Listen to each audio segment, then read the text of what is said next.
Please tell me about what your work is all about. I work with colleagues at the Georgia Institute of Technology in the Augmented Environments Laboratory, and with colleagues here at BTH, at the Blekinge Techniska Högskola. And we're particularly interested in using new media technologies for designing experiences. We're experimenting with a relatively new technology that has come into the public eye increasingly in the past few years, namely augmented reality. Augmented reality is a technology now that runs on mobile phones and tablets and other devices that are widely available. It combines a view of the world around us with information taken from the internet or stored in the computer itself. So it's a combination of the virtual and the physical. This combination allows us to do interesting things in various realms. And as I said, what particularly interests us is to design experiences. These experiences relate to cultural heritage, to artistic practice and expression, and to entertainment. How come that the art world is so interested in this area? Well, I think digital art in general, or media art, has been a growing area of interest for the art world now for the past several decades. And as new forms of media come available, artists tend to be pioneers in experimenting with those new forms. So that was true of video art in the 1960s and 70s, and increasingly true of digital technologies in the 1980s and 90s and 2000s. I think the interest in augmented reality in the art world is growing precisely because it gives artists an opportunity to experiment with a technology that doesn't take us out of the world, but keeps us in the world, engaged in the world, but at the same time allows us to use digital information. That sounds like a combination of sort of engagement in the society as well as the art in itself.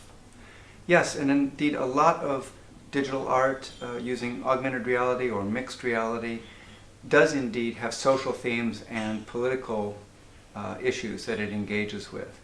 There are also, however, artists who use the medium for more traditional explorations of form and for the kinds of things that artists have done for many, many decades with other media technologies. So there's a broad spectrum of possibilities that digital art can engage in with these new technologies.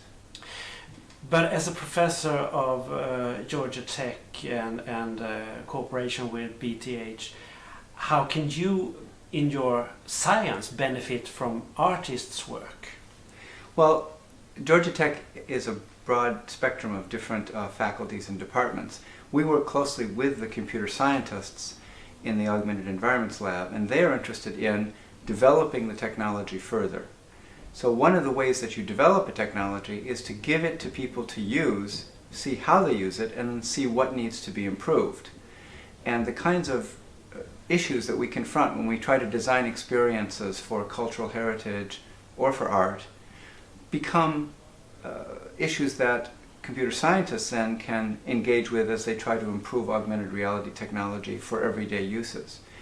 My own work, my department is called Digital Media at Georgia Tech, and we're interested principally in the ways in which new media technologies are used in our culture. So for me, this is a very central kind of work in itself. It's not simply that we're trying to improve the technology, but that we're also trying to understand the meaning of the technology for our culture today. May I go down on earth in Karlskrona? Last night you saw some performances here at the Blekinge Museum. In what way were they augmented reality? Well, the term augmented reality has become more and more broadly applied. Originally, it meant very specifically a constellation of technologies that frankly were only available in the laboratory. I have fortunate enough to work with some pioneers of augmented reality at Georgia Tech, particularly my colleague Blair McIntyre. And the lab, for really for about 5 years or so, was focusing on the kind of traditional augmented reality technology that involved wearing a headset and having expensive tracking equipment.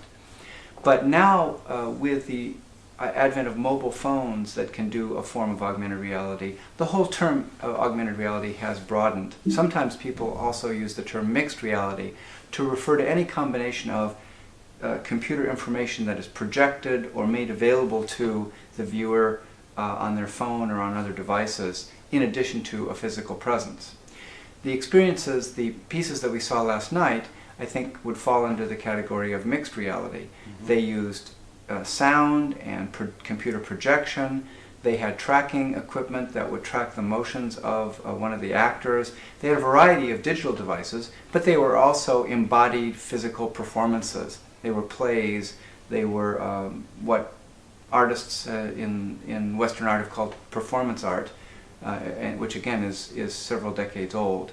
So what we saw last night was a variety of different forms of augmented mixed reality or simply digital art. Some artists would argue that the new media brings people further apart, since you can you don't need the physical closeness when you communicate. Is this is this counter that attitude?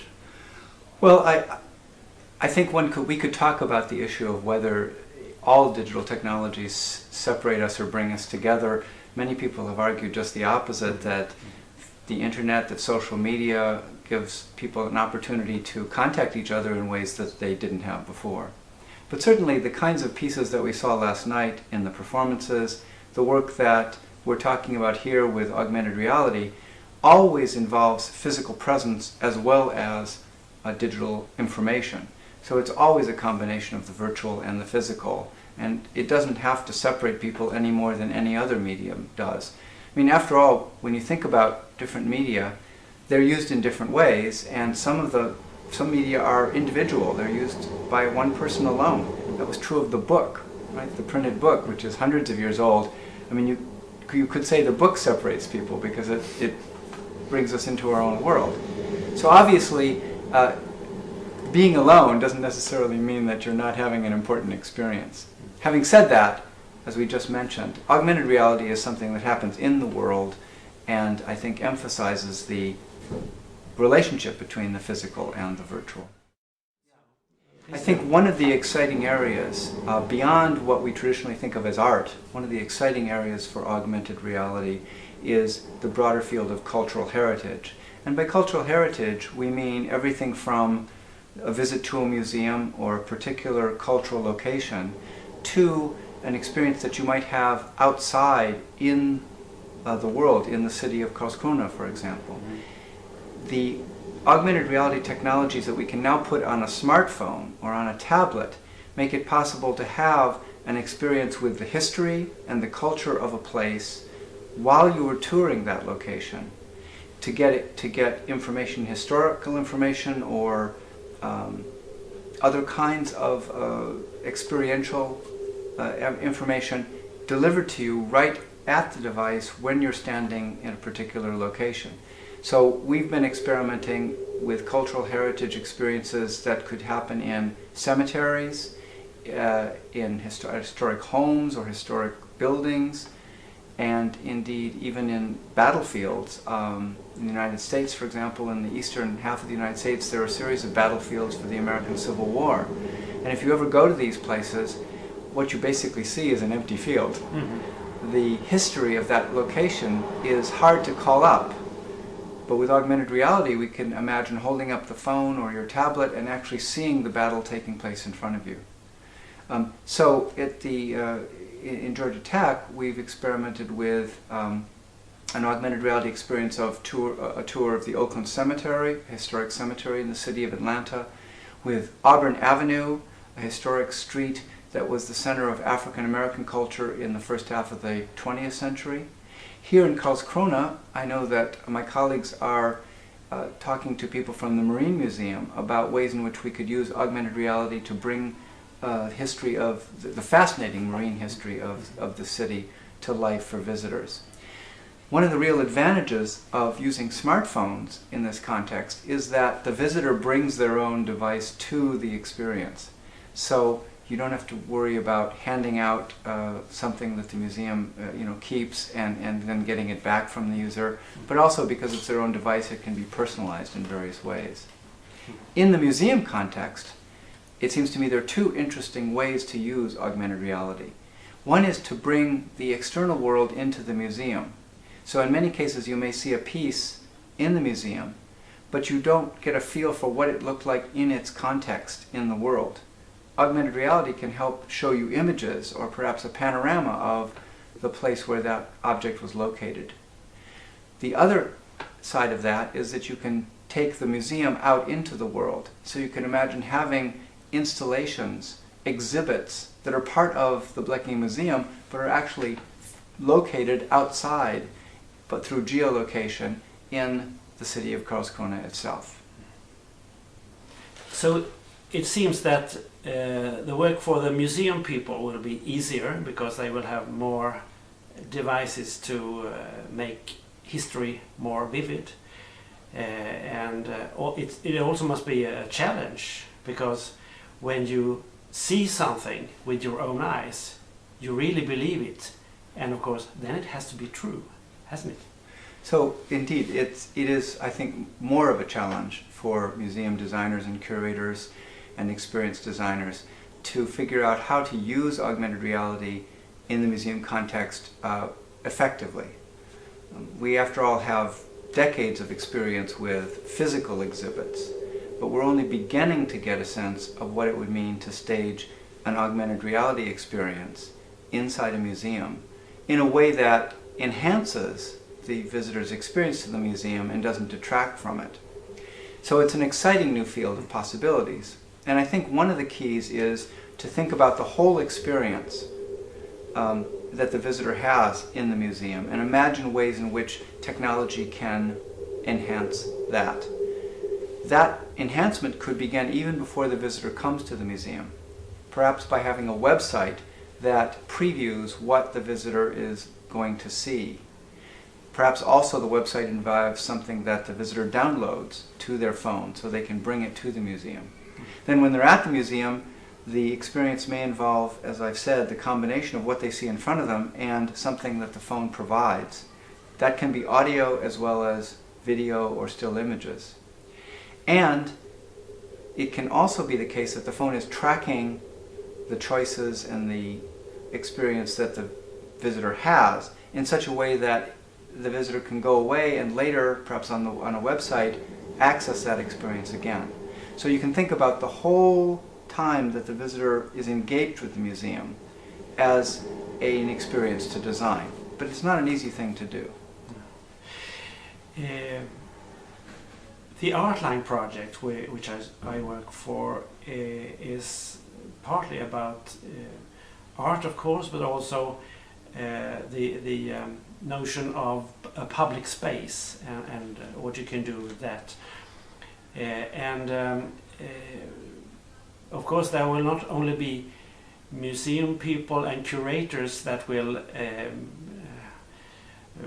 come into this world. There will also be anybody, even people that might not have all those good thoughts. Maybe they want to provoke, or I mean, you could easily put provocative items in a museum, geotagging them and being visible only in the telephone, for example, the smartphone.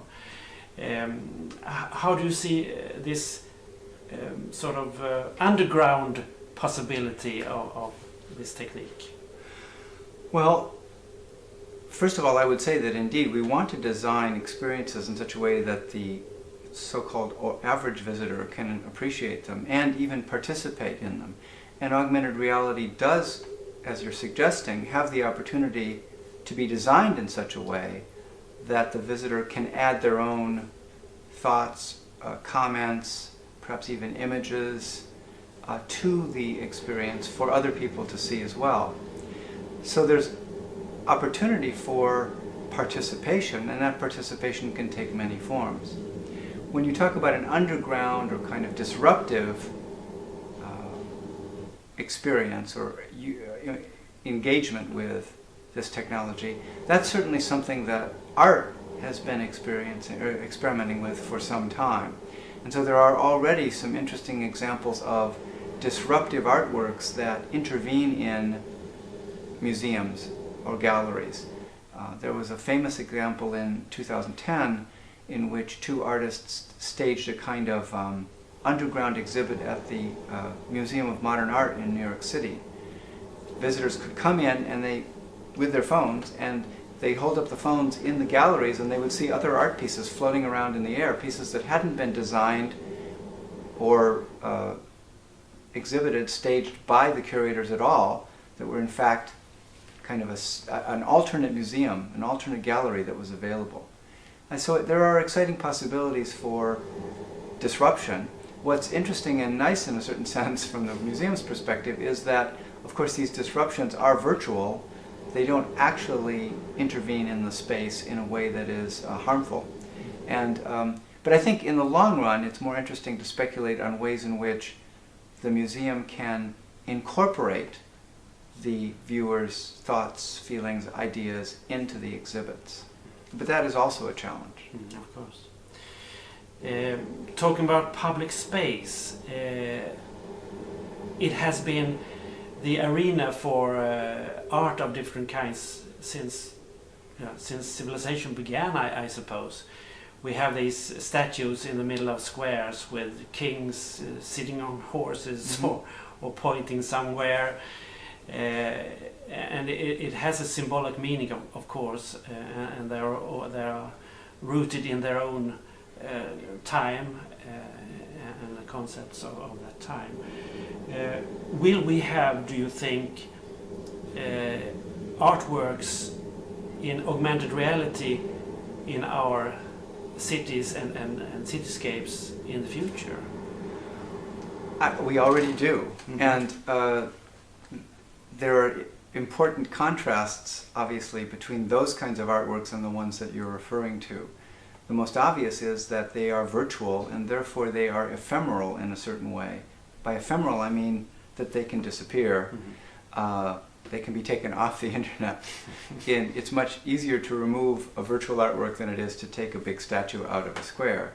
And of course, part of what the statuary meant in this historical context is a kind of permanent or quasi-permanent record. So when you do something virtually, when you do a virtual statue that you can only see when you hold up your phone, you're doing something that is already a little bit disruptive and somewhat different than a traditional piece of public art.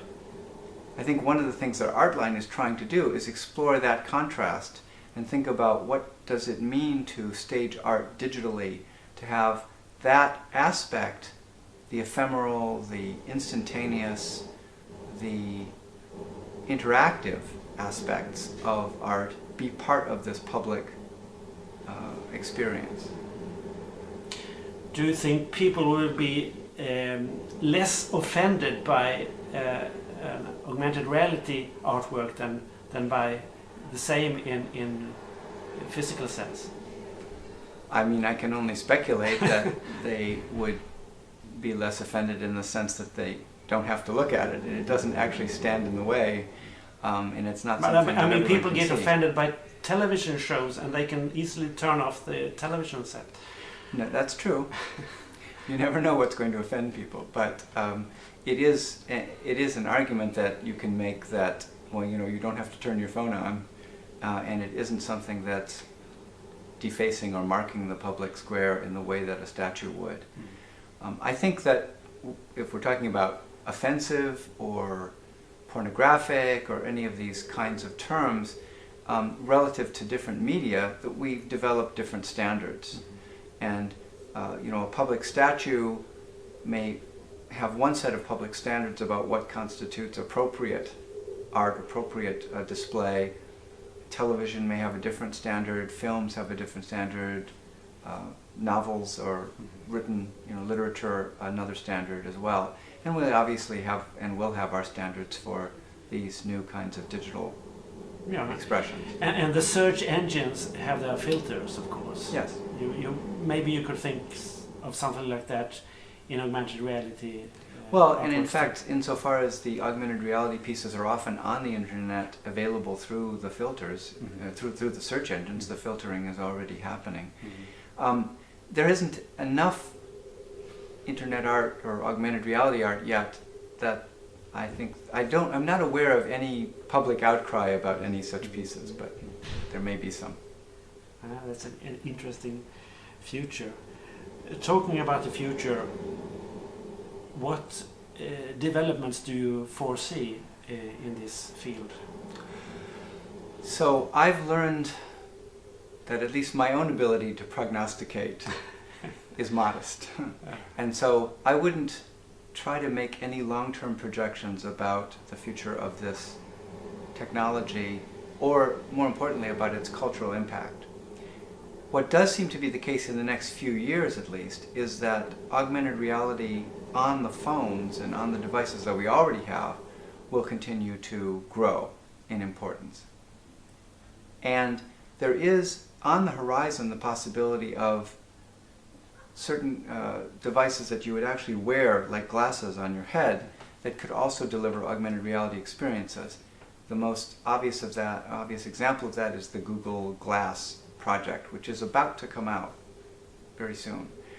It will be interesting to see whether a significant number of people in the population adopt that technology, wear these glasses. If they do, that would be a significant change in the way that we experience augmented reality, because the images would be always there. Even with your phone, you have to decide to hold up your phone and turn it on and look through it. But with something like Google Glass, you've already made the decision. It's on, unless you want to turn it off. And so it's there ubiquitously, and that may in fact make possible a whole different set of augmented reality experiences for art, cultural heritage, as well as commercial uses. What about the people that are not connected at all to the internet? Well, yes, they exist. They do. Although in the developed countries, certainly in Europe, Northern Europe, there are very few of them. I mean, if you look at the number of people the number of smartphones that exist in these countries, it's an enormously high percentage of the population.